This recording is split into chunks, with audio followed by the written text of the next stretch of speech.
ఇగో నీ గురించి మాత్రం కాదు, కొంతమంది గురించి. హస్బెండ్ తమ్ముళ్ళు ఏమవుతారు, మనకి మరుదులే అవుతారు కదా. మరుదులు అంటే కొడుకులతో సమానం అని చెప్తారు కదా.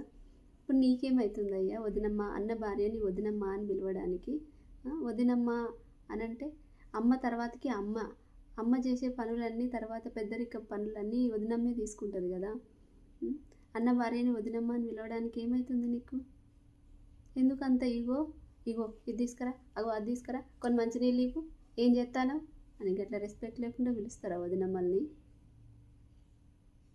వదినమ్మలకి గౌరవం ఇద్దాం, మనం గౌరవిద్దాం, వాళ్ళు గౌరవిస్తారు, వాళ్ళు సంతోషంగా ఫీల్ అవుతారు, కొడుకులాగానే ఫీల్ అవుతారు.